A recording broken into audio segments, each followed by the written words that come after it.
26শে June বিশ্ব মাদক বিরোধী এবং মাদক পাচার বিরোধী দিবস।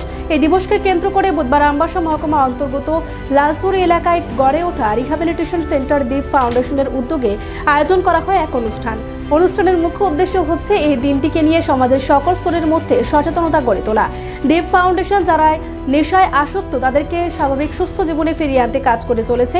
এদিন দ্বীপ ফাউন্ডেশনের কর্মকর্তা রাজদীপ দাস জানান, এই দিবসের মধ্য দিয়ে আগামী প্রজন্মকে নেশার করাল গ্রাস থেকে রক্ষা করার জন্য সকলের সহযোগিতা প্রয়োজন। সমাজের নেশার প্রভাব বিস্তার যাতে না করতে পারে তার জন্য প্রতিরোধ গড়ে তুলতে হবে। এদিনের এই অনুষ্ঠানে উপস্থিত ছিলেন চিকিৎসক তৃষ্ণা দেববর্মা, আমবাসা থানার ওসি গুরুপদ দেবনাথ, দ্বীপ ফাউন্ডেশনের কর্মকর্তা রাজদীপ দাস সহ অন্যান্যরা। মধ্যে একটা অ্যালকোহলের স্মেল আসে। এখন এই ইউথরার মধ্যে দেখা যায় ওই জিনিসটাকে অ্যাভয়েড করার জন্য, যেহেতু ওরা টিনেজ গ্রুপের মধ্যে নিচ্ছে, তারা কিন্তু আবার ড্রাগসটাকে একটু বেশি প্রেফার করে। কিন্তু বললাম না, কয়েনের ওই সাইড আর ওই সাইড কোনো ডিফারেন্স নেই।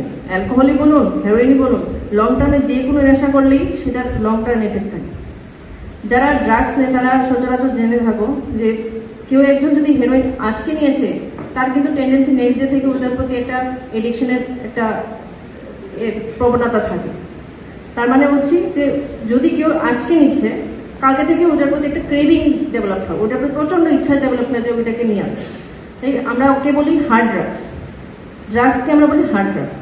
আর যেগুলোর প্রতি লং টার্মে নেওয়া, যেমন অ্যালকোহল কেউ আজকে খেয়ে বলবে না যে ওর নেশা হয়ে গেছে, অকেশনে নিচ্ছে, কিন্তু ওর সপ্তাহে একদিন বা দুদিন গ্যাপ দিলেও ওর হয়ে যায়, ওর কোনো সমস্যা হয় না। কিন্তু যারা লং টার্ম যদি সপ্তাহে একদিন করে নিচ্ছে, কিন্তু আজকে 10 বছর বা 7 বছর করে নিচ্ছে, তারপর কিন্তু ওটার প্রতি ডিপেন্ডেন্স এসে পড়ে। মানে দেখা যায় প্যাটার্ন অফ এডিকশনটা কিন্তু অ্যালকোহলের প্রতি আলাদা। মানে যদি কেউ 5 বছর থেকে 10 বছর পর্যন্ত লং টার্মে নেশা করে যাচ্ছে, তখনই অ্যালকোহলের প্রতি এডিকশন আসে। কিন্তু দুঃখনীয় বিষয় হচ্ছে এডিকশন যেমন তেমন, অ্যালকোহল কিন্তু সবচেয়ে আগে আমাদের কোন অর্গানটাকে ক্ষতি করে বডিতে, আমরা সবসময় বলে থাকি কোন অর্গানটা সবচেয়ে বেশি ক্ষতি করে আমাদের শরীরে, দেহের কোন অংশটাকে সবচেয়ে বেশি ক্ষতি করে? লিভার। তো নেশা যদিও অনেক পরে ডেভেলপ হয়, কিন্তু লিভারের ক্ষতি কিন্তু অনেক আগেই হয়ে যায়। যতক্ষণ আমরা রিপোর্টে লিভারের ক্ষতি দিচ্ছি, তার অনেক আগেই কিন্তু লিভারের ক্ষতি শুরু হয়ে যায়। যখন আমরা রিপোর্টে দেখি, তার মানে লিভারের অলরেডি 20% to 30% নষ্ট হয়ে গেছে। তারপর আসে ডেভেলপমেন্ট এডিকশনের প্রতি, তখন অলরেডি ব্রেনের মধ্যে আস্তে আস্তে মাদকদ্রব্য ক্যাপচার করতে শুরু করবে।